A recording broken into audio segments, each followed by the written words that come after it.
Hello students, we are learn chapter 2 acid, base and salt.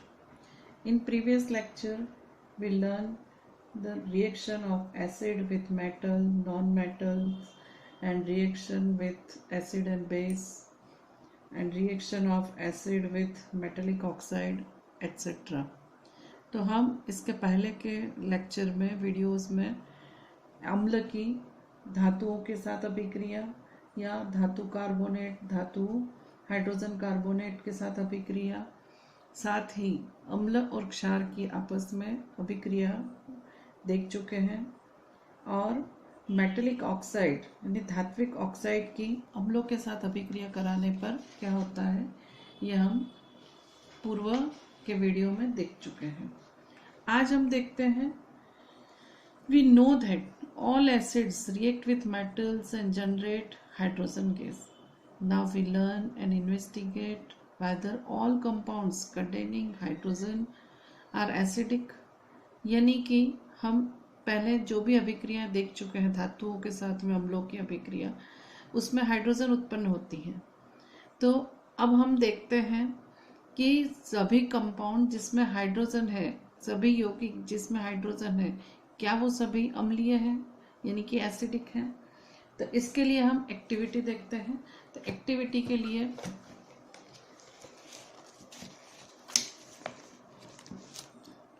आपका diagram देखिए कि हम एक बीकर लेते हैं, उसमें ये हमारा क्या दिखाई दे रहा है, कॉक, रबर का कॉक है।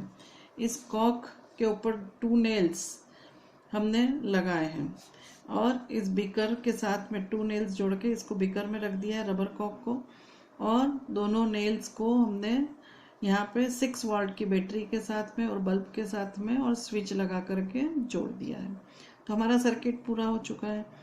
अब हम इस बीकर में डालते हैं 100 ml करीब, इसमें डाइल्यूट अम्ल डालते हैं।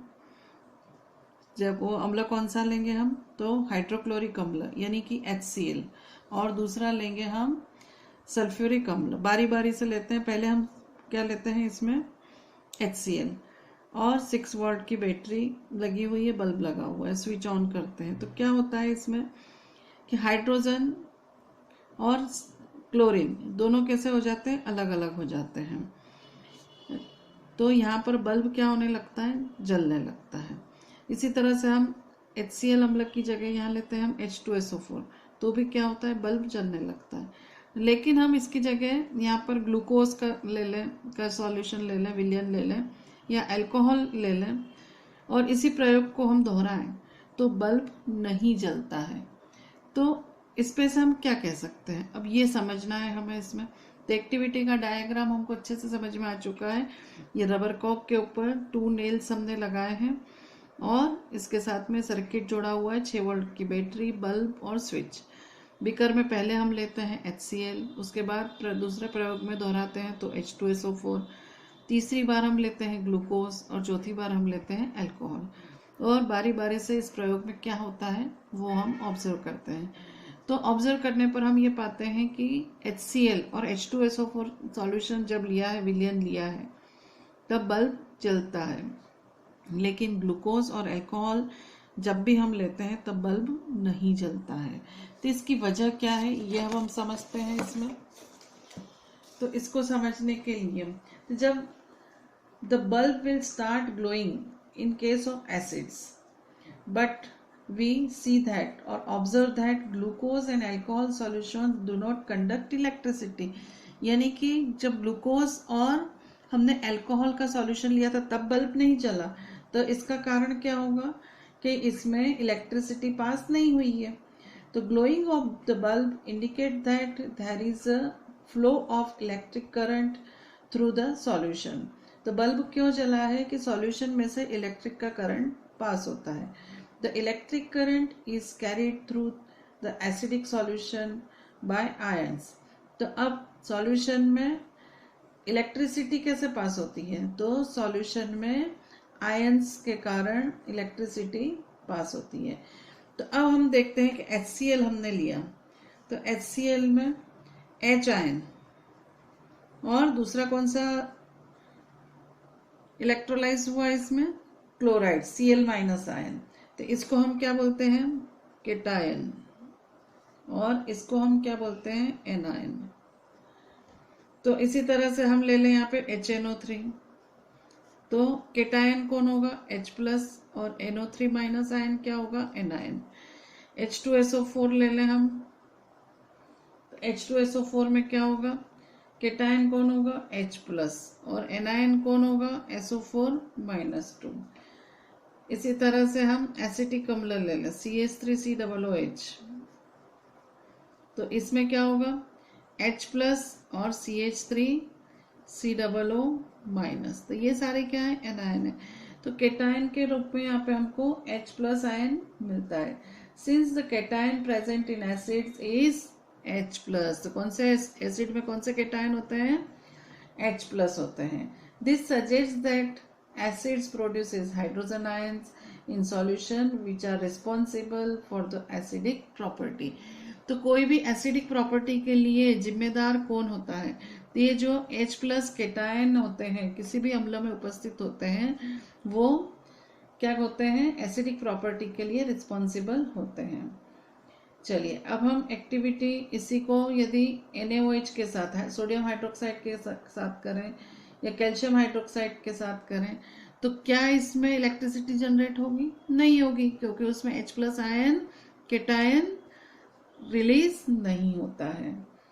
अब हम देखते हैं कि what happen to an acid और base in a water solution. तो हम वाटर सॉल्यूशन के लिए एक हम टेस्ट ट्यूब लेते हैं, ऐसी 2 टेस्ट ट्यूब हमने ले ली, और सॉल्यूशन टेस्ट ट्यूब में सोडियम क्लोराइड NaCl ले लिया हमने, यहाँ पे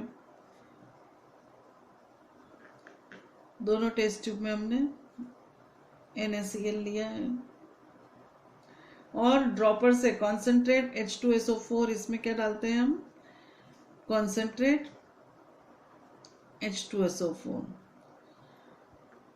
और इसी तरह से इसमें भी कॉन्सेंट्रेट H2SO4 डालते हैं, तो जो गैस निकलती है उसको ये डिलीवरी ट्यूब से बाहर निकलने देते हैं, और यहाँ पर हम क्या करते हैं, लिटमस पेपर लगा के देखते हैं तो क्या होता है। ये एक्टिविटी है हमारी। तो टेक 1 ग्राम सॉलिड NaCl, हमने क्या लिया है, NaCl लिया है, in clean and dry test tube, and add some concentrated H2SO4 to the test tube. What can we observe? On the basis of above activity, we see that this experiment suggests that hydrogen ions in HCl are produced in presence of water. तो यहाँ पर क्या होता है, H ion produce होते हैं। तो H ion produce कैसे होते हैं, जैसे HCl हमने लिया, तो HCl जब जलीय विलयन के साथ में रिएक्ट करता है तो इसमें से H प्लस निकला और Cl माइनस, तो ये H प्लस किसके साथ जुड़ेगा, H2O के साथ, तो ये क्या बनाएगा, H3O प्लस, H2O तो था ही सही, एक H और आया तो क्या बन गया, H3O प्लस, और Cl आयन अलग हो जाता है। तो the separation of H ion from HCl molecule cannot occur in the absence of water। यानी हम ये H आयन रिलीज अकेले तो नहीं हो सकता है, it is released in presence of H2O। तो ये रिएक्शन हमने देखी। अब ये जो हाइड्रोजन रिएक्ट निकलता है H प्लस, किस में से निकला, Cl में से, वो क्या करता है, H2O के साथ में जुड़ करके क्या बनाता है, H3O प्लस। ये कैसे बना H3O, ये भी बता दिया है मैंने यहाँ पे आपको। चलिए, hydrogen ions can not exist alone. ये जो हाइड्रोजन आयन निकले हैं वो अलग से मुक्त अवस्था में नहीं पाए जाते हैं, but they exist after combining with water molecule. तो वो किस रूप में स्थिर होते हैं, वो H2O के साथ कंबाइन करके H3O प्लस बनाते हैं, उसमें वो स्थिर होते हैं। Thus the hydrogen ions must always be show H plus और हाइड्रोनियम आयन, यानी कि H आयन दिखेगा या तो वो H2O के साथ कंबाइन होकर के क्या फॉर्म करता है, हाइड्रोनियम आयन। चलिए, we have seen that acids give H3O plus ion और H plus ion in water, What happened when a base is dissolved in water? तो जब हम इसी तरह से बेस को, ये तो हमने HCl को डिसॉल्व किया था अम्ल को, अब NaOH को हम डिसॉल्व करते हैं यदि H2O में, तो क्या होगा? तो यहाँ पर Na प्लस अलग होगा और OH माइनस अलग हो जाएगा। इसी तरह से हम दूसरा बेस लेते हैं KOH एंड H2O, तो क्या बनाएगा ये? K प्लस और OH माइनस, MgOH ट्वाइस, ये भी H2O के साथ में क्या रिलीज करेगा? तो Mg plus 2OH minus ion. तो ये किस फॉर्म में होंगे? एक्वेस फॉर्म में होंगे। ये सभी किस में होंगे? एक्वेस। और ये कौन सा था? सॉलिड। सॉलिड को हमने H2O में डिसॉल्व किया था। तो base generate OH ions in water. Acid always generate H plus ion in water and base always generate OH minus ion in water. So bases generate OH minus ion and bases which are soluble in water are called alkalis. So bases which are dissolved in और soluble in water, तो जब भी base H2O में water में विलय होते हैं, soluble होते हैं, तो उस विलयन को हम क्या कहते हैं? अल्कली।